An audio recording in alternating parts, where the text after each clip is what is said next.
Krishna Varnam Ishaha Krishnam Shangopangastro Parshadam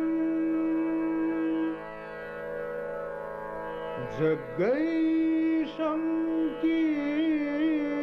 Kirtana Prayurjo Janti Ishu Melasa.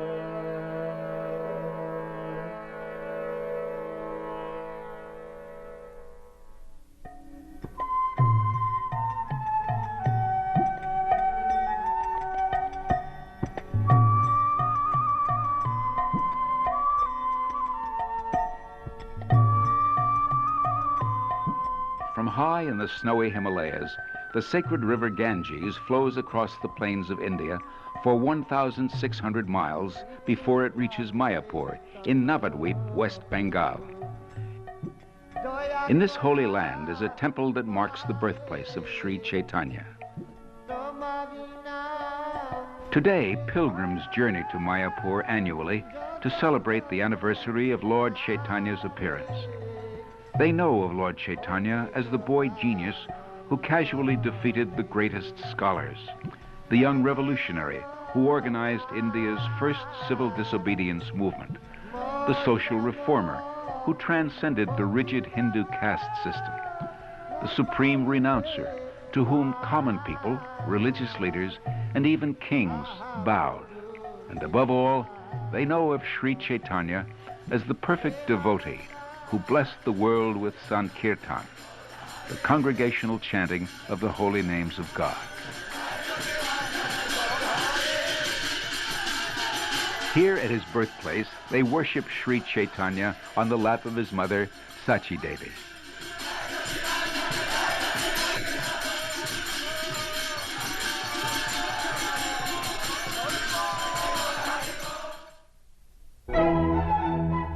Century Europe. The Renaissance was turning people's vision from God to man, from religion to humanism, from a search for the self to a search for unexplored continents. But in India, Sri Caitanya and his associates were to shift people's vision back to God and make God's love accessible to everyone. Their lives would exemplify Krishna's immortal teachings in Bhagavad Gita. Theirs was a renaissance in bhakti, devotion to Lord Krishna. In the year 1202, Navadvip was the first city in Bengal to be captured by Muslim conquerors.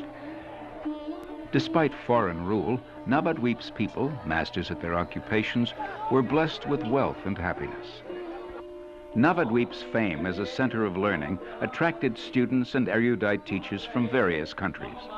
But pride in scholarship and material opulence brought forgetfulness of spiritual culture. Seeing the people of the world overcome by materialism, the powerful sage Advaita Acharya prayed for the Supreme Lord to descend and create a rebirth of spiritual devotion. Sri Sri Govindar Charane Nivedayami Namah. On the evening of February 18, 1486, there was an eclipse of the full moon over India. Millions of Hindus stood waist deep in the holy rivers, jubilantly chanting the holy names of God. At this auspicious time, Sri Caitanya was born.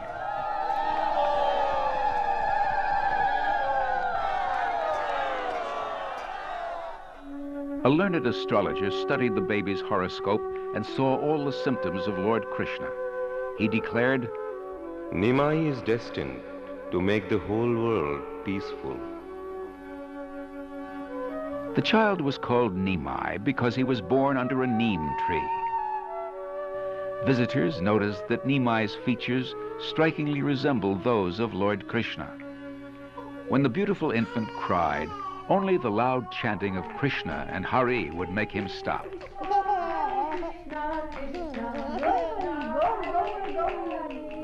By baby tricks, Sri Caitanya had begun his mission.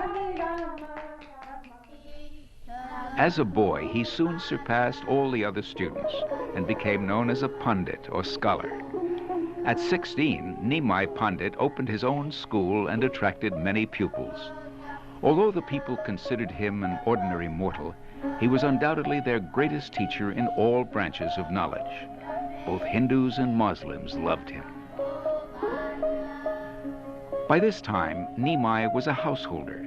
He and Lakshmi Devi had been attracted to each other from childhood and were married with great pomp and merriment.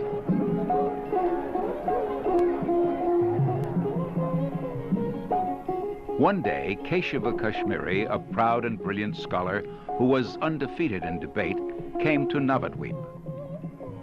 Nimai met him on the bank of the Ganges and easily defeated him. That night in a dream, Saraswati, the goddess of learning, told Keshava Kashmiri, My dear Keshava, Nimai is the ultimate source of all your learning. He is your supreme lord, Sri Krishna himself. The next day, Keshava humbly surrendered to Nimai and became his follower. Nimai Pandit's victory became a household topic. The year 1508 marked a turning point in Nimai Pandit's life. On a pilgrimage to Gaya, he met a great spiritual master named Ishwara Puri and received spiritual initiation from him.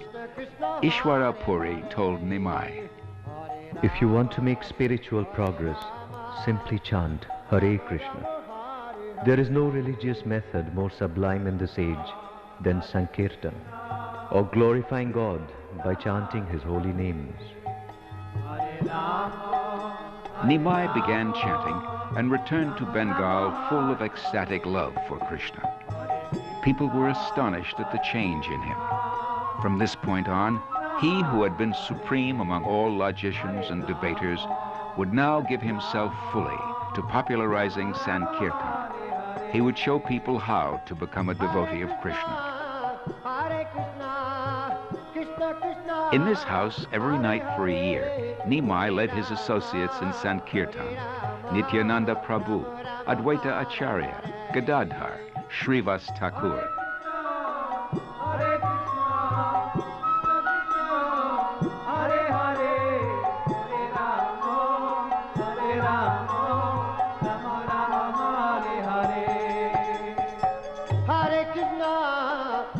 One night, Nimai revealed to his followers that he was the Supreme Lord Sri Krishna, the source of all incarnations.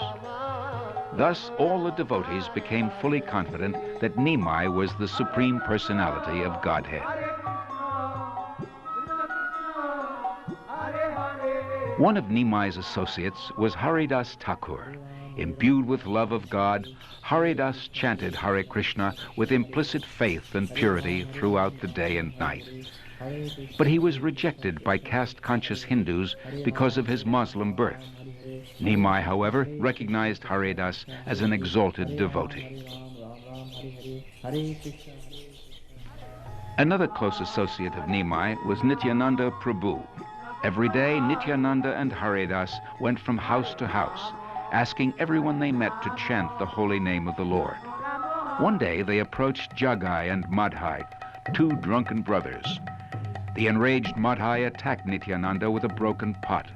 Nimai rushed to the spot and invoked his divine weapon to kill Jagai and Madhai. But Nityananda implored Nimai to extend his mercy.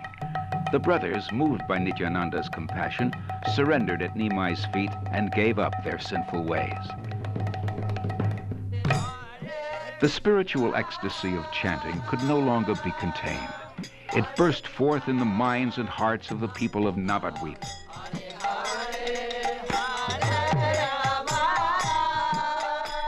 Some Muslims and even Brahmins were envious, however. They complained to Chand Qazi, the Muslim magistrate, and one night the Qazi raided a devotee's home, angrily broke a drum and declared, Next time someone chants, I will confiscate all his property. Nimai's response was bold and fearless. He quickly mobilized 100,000 people and led them in India's first civil disobedience movement. They soon reached the home of the Qazi, who only then realized the popularity of young Nimai's Sankirtan movement. After an extensive philosophical discussion, the Qazi was so moved by the truth and beauty of Nimai's teachings that he pledged, Neither I nor any of my descendants will ever again hinder this Sankirtan movement. Nimai's followers multiplied. His weapon was Sankirtan, and his miracle to turn materialists into pure spiritualists. Yet he occasionally displayed miracles of another type. One night, the son of Srivas Thakur died. Nimai restored the dead body to life. "Why are you leaving us?" he asked the boy. I lived as long as I was destined. I am your eternal servant, a dependent living being. I must act according to your desire. Hearing this, everyone present became transcendently enlightened. Yet there were those who disdained the Sankirtan movement, thinking Nimai an ordinary man. To capture these critics in his network of love of God, Nimai severed his connection with family and home. In January 1510, Nimai accepted sannyas, the highest spiritual order, renouncing the world and humbly devoting his life to the service of Krishna. Because the order of sannyas was revered by the whole society, Nimai could then spread his movement more effectively. His childhood name was set aside, and he became known as Sri Caitanya. The Lord's mother was heart-struck by her son's renunciation. He consoled her by agreeing to make his headquarters at nearby Jagannath Puri, the holy city in Orissa on the Bay of Bengal. With 4 others, Sri Caitanya walked along the banks of the Ganges toward Puri, stopping on the way to visit temples and hear about the pastimes of Lord Krishna and his devotees. Finally, they came to Puri.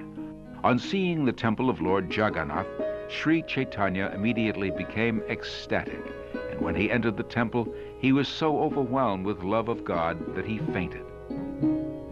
Still unconscious, he was carried here, the home of Sarvabhauma Bhattacharya, a renowned scholar and logician of Puri. Here, the Lord regained consciousness and met Sarvabhauma for the first time. Sarvabhauma Bhattacharya had thousands of followers and was the personal advisor to the king of Orissa.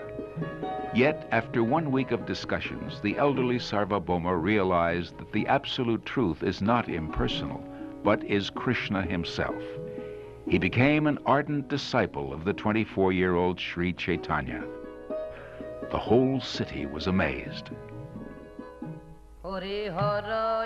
Thousands of people began to follow Sri Caitanya, including the king himself. But the Lord did not stay to enjoy his fame. He left Jagannath Puri to propagate the chanting of Hare Krishna. He embarked on a 2-year, 4,000-mile walking pilgrimage to the holy places of South India. In one village, a devotee named Vasudev, who was suffering from leprosy, went to see Sri Caitanya. But Vasudev arrived too late. Hopelessly disappointed, he fell unconscious. Suddenly, Sri Caitanya returned and embraced Vasudev, curing his leprosy. The Lord visited the Jayata temple and offered his respectful obeisances on seeing the half-man, half-lion deity of Lord Nishringa in the temple.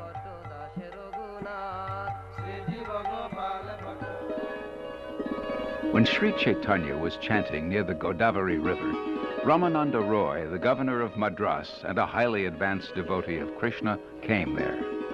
Sri Caitanya and Ramananda Roy spent many hours discussing Lord Krishna's pastimes. Finally, Sri Caitanya revealed himself as the combined form of the Supreme Person, Lord Krishna, and his beloved consort, Radharani. Arriving at Shiva Kanchi, Lord Caitanya visited the deity of Lord Shiva in a very old temple. By his influence, he converted all the devotees of Lord Shiva into devotees of Lord Krishna. Nearby, the Lord visited the holy place known as Vishnu Kanchi and performed kirtan in ecstasy. 500 feet up in the hills at Pakshi Tirtha, Sri Caitanya visited another temple of Lord Shiva. It is said that 2 birds have been going to this temple daily to receive food from the temple priest since time immemorial. Sri Ranga Temple, surrounded by 7 walls, is the largest in India. There, beneath the golden dome, the 18-foot black deity of Sri Ranganath reclines behind a deity of Lord Vishnu. Sri Caitanya stayed here in Sri Ranga for the 4 months of the rainy season. Daily, many people used to come to see him and were freed from the distress of material life. In Madurai, Sri Caitanya visited the Meenakshi Devi temple, built in honor of Lord Shiva's wife. This temple is known as a great architectural achievement.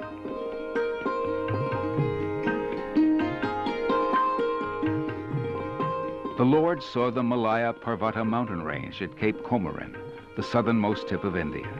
Then he headed north, back to Puri.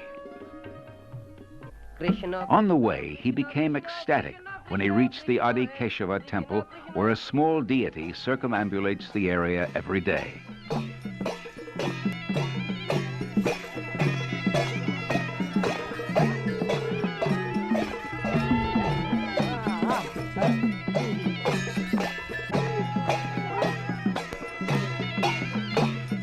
In this temple, Sri Caitanya discovered a chapter of the Brahma Samhita, an important scripture that had long been lost. The Lord copied it and took it with him, considering it a most valuable jewel. The Lord arrived at Udupi, where Madhvacharya, the great devotee and spiritual preceptor, was born and lived. When the Lord saw Madhvacharya's deity of Lord Krishna, he became mad with ecstasy.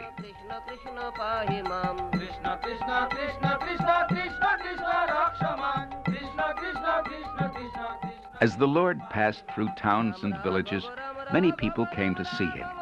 He blessed them and asked them all to chant Hare Krishna. These people, now empowered devotees, returned to their homes and inspired others to chant. Krishna himself, in the guise of a devotee, had begun to flood the world with an ocean of love for Sri Krishna. The world would never be the same. In 1512, Sri Caitanya returned to Puri while preparations were underway for Ratha Yatra, the awesome and magnificent chariot parade of Lord Jagannath. Even today, as for the past 2,000 years, local people construct and decorate new chariots for the yearly parade. The deity of Jagannath, the Lord of the universe, leaves the temple to ride on his chariot and extend his mercy to everyone.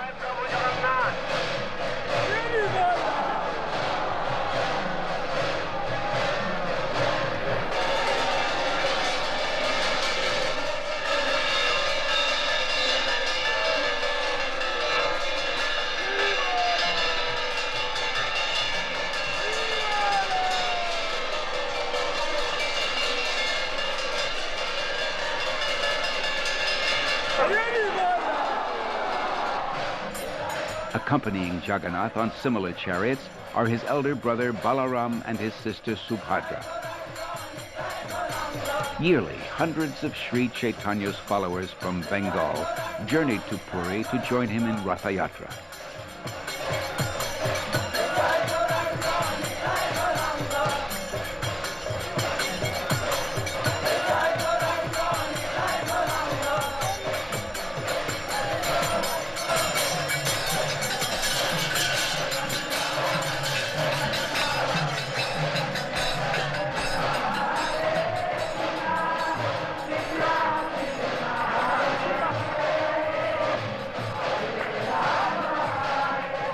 Sri Caitanya organized his devotees into 7 groups of chanters and placed them around the huge chariots. Even Jagannath himself was astonished by the dancing of Sri Caitanya. He brought his chariot to a standstill to watch with unblinking eyes.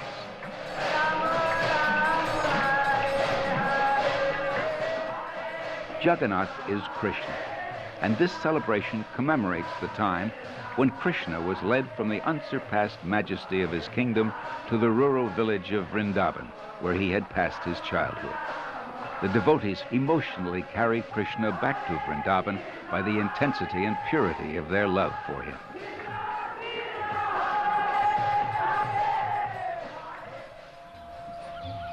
Vrindavan, where pure love for Krishna fills every heart.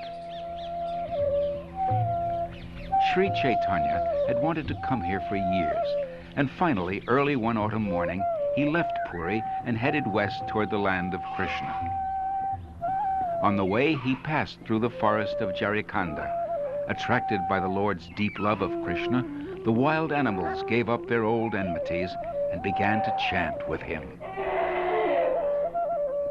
The Lord had been absorbed in ecstatic love at Jagannath Puri, but that love increased 100,000 times as he wandered in the Vrindavan forest where Krishna had tended his cows. Sri Caitanya is Krishna himself, and he recognized his old friends, the animals, trees, and creepers of Vrindavan. They, in turn, were jubilant to see their Lord again. Each morning, Lord Caitanya sat alone beneath this tamarind tree and relished the joy of chanting Hare Krishna. In the afternoons, he explained the importance of chanting to his many visitors. The Lord's footprints now memorialize the spot. Lord Caitanya asked two of his closest associates, Rupa and Sanatan Goswami, to live in Vrindavan, excavate the lost holy places of Krishna's pastimes, and write books about Krishna consciousness. Rupa and Sanatan, along with 4 other inspired and scholarly Goswamis, contributed the largest and most consistent body of spiritual literature known in the world. They established temples and taught Krishna consciousness by their exemplary lives. For 6 years, Lord Caitanya had traveled extensively in India. Now 30 years old, he would spend the rest of his days with his associates in Jagannath Puri. Now elderly, Haridas Thakur had moved from Navadvip to a small cottage near the Jagannath temple in Puri.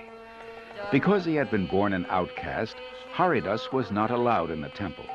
But Sri Caitanya, who is Krishna himself, visited Haridas every day. One day, the Lord found Haridas ill. Haridas said, "My Lord, I think you will soon end your pastimes in this material world. Before that time comes, kindly let my body fall down in your presence." A few days later, when the Lord came to visit, Haridas fixed his eyes on the Lord's face, chanted Shri Krishna Caitanya, and gave up his earthly life to return home to the spiritual world. Out of love for this unparalleled devotee, Sri Caitanya took Haridas's dead body and began to dance, while the entire city chanted Hare Krishna.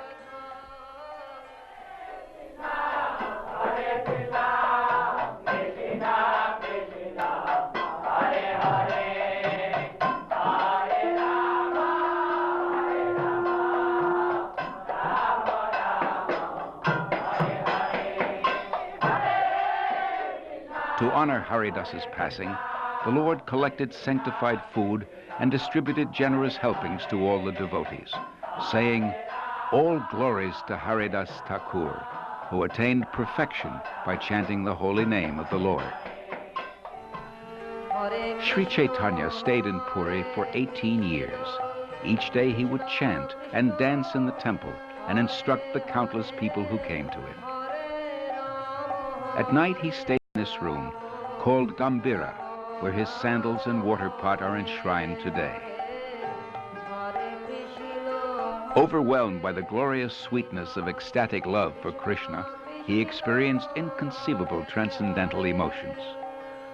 One night, Sri Caitanya happily wandered in a garden that resembled Vrindavan. Suddenly, he saw Lord Krishna. He began running toward Krishna, but Krishna smiled and disappeared. Another night, the devotees found Sri Caitanya lying near the Jagannath temple. The Lord was unconscious in the ecstasy of sadness, feeling separation from Krishna. The year 1534. One day, devotees saw Sri Caitanya, now 48, enter a temple of Krishna. He never came out. He had amalgamated himself with the deity of Krishna on the altar. Thus, the Lord concluded his pastimes on earth and returned to his eternal abode in the spiritual world.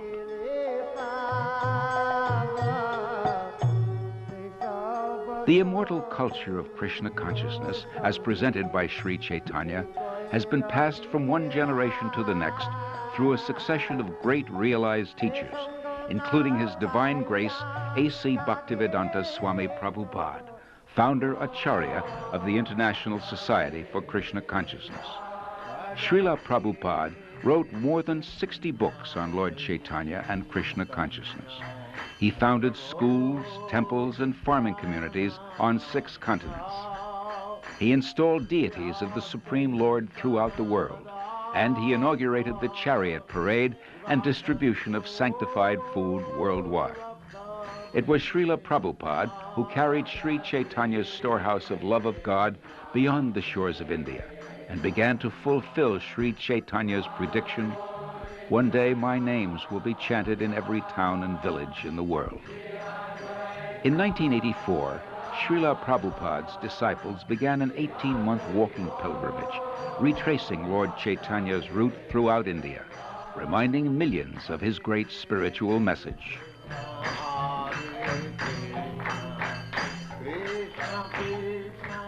Although Lord Chaitanya's followers wrote hundreds of books, the Lord himself left only 8 verses.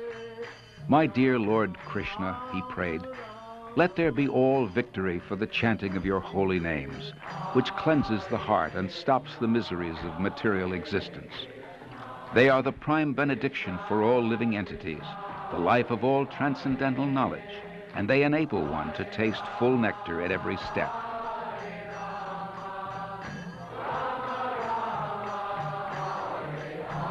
Oh, my Lord, when will my eyes be filled with tears of love as I chant your holy names? Because of separation from you, I consider a moment like a great millennium. You may embrace me tightly or make me broken-hearted by not being visible to me. You are completely free to do anything and everything, but you are my worshipable Lord, unconditionally."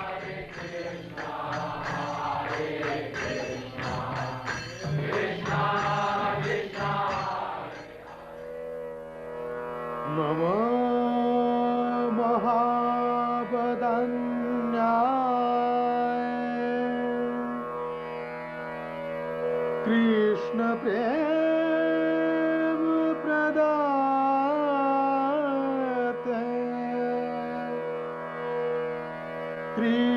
Krishnaya Krishna Chaitanya Namne Gurtishe Namah Namah Mahabodhanyaya Krishna Prem Pradate